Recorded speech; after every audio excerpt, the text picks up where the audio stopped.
when Banda Singh Bahadur has won the battle against Wazir Khan. The Emperor Mughal in Delhi, Shah became nervous and angry. He could at least think of a situation. To resume his lost areas, he began hunting for Banda Singh with all his might. Visualization of the situation. Banda Singh and his forces returned to the fort of Lohgarh in December 1710. The Mughal forces surrounded the fort and cut off all supplies. In a pitch-dark night, Banda Singh and his men forced their way through the Mughal army and moved to higher hilly areas. Punished various kings of the hill that were part of Mughal forces against Guru Gobind Singh. He moved to Jammu. Bahadur Shah reached Lahore in August 1711. His attempts to kill or capture Banda Singh, but February 1712 Bahadur Shah dies of illness. For a year there was the struggle for the throne of Delhi among his sons. To take the gain of the situation, Banda Singh has collected his forces and again conquered Baitula, Kalandar, Sarand, Muzaffarnagar and other areas in 1712 and ruled until 1715. In Delhi, Farrukh Sayar's son Azimul Khan became king of India in February 1713. It was for the first time that Singh Banda broke believe Mughals that could not be conquered by anyone. It has established a democratic government. The poor and downtrodden makes sense if you live with dignity. Those who cultivated the land became owners. He had the power of devils, but the hearts of the saints. He has protected the poor and downs, not to harm those who surrendered. Clear example is the army of Afghan fighters who do not want to fight against Banda Singh and Banda have accepted as their leader. In April 1715, Farrukh Sayar, the King of India, ordered all the governors of North India that Banda Singh or be killed or arrested.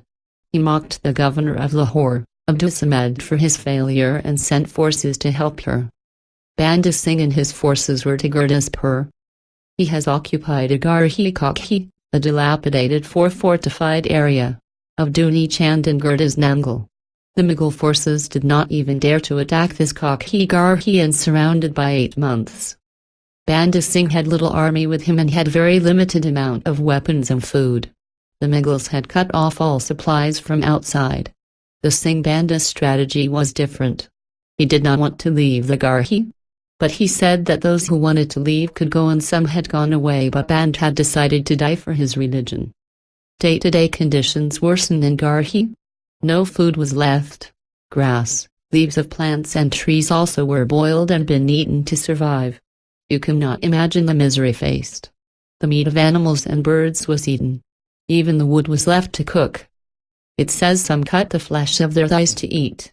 The story was being created, but there was no one to write.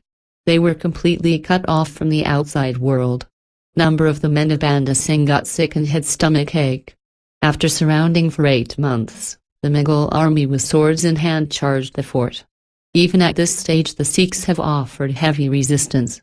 It is said Banda Singh had killed only about 50 to 60 soldiers Mughal army before he could be captured.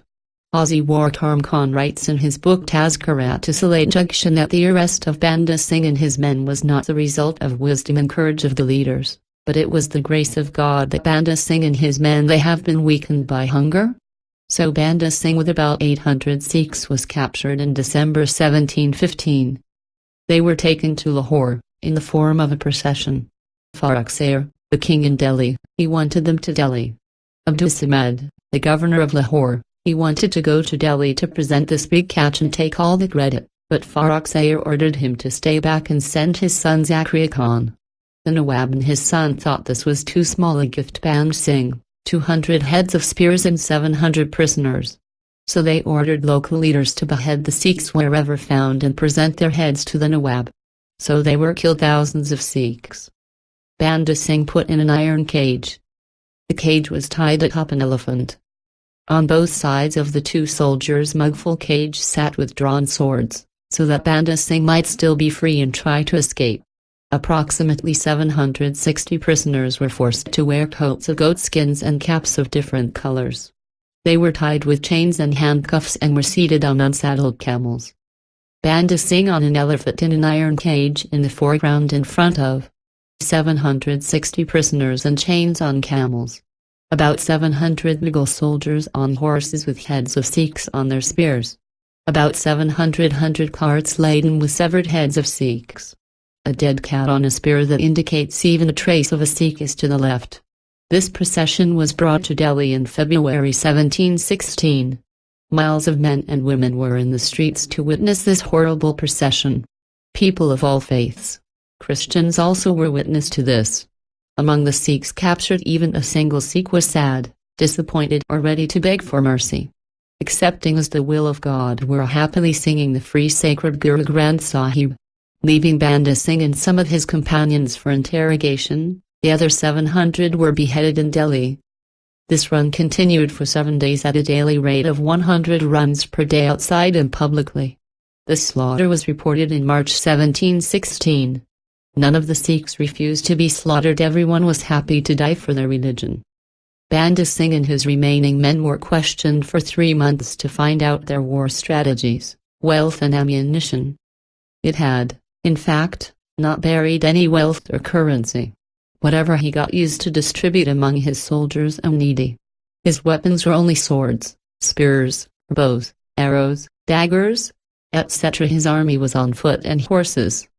He had no elephants or cannons or other sophisticated weapons. At the end of June 1716, Banda Singh and his 26 companions were moved to the streets of Old Delhi, in the form of a procession, and then taken to Maqbara, grave, of Khawaja Qutbuddin Bakht Kaki near Qutb Minar. 26 Sikhs were beheaded in the presence of Banda Singh, in the hope that he may still ask for mercy. Now was the turn of Banda Singh. He was asked to accept Islam or death. He accepted death.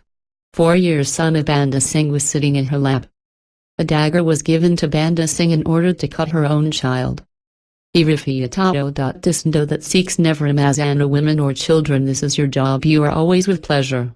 The executioner pierced the child's chest, took heart with vibrant violence, and tried to push into the mouth of Banda Singh. Although chained, Banda Singh refused furiously.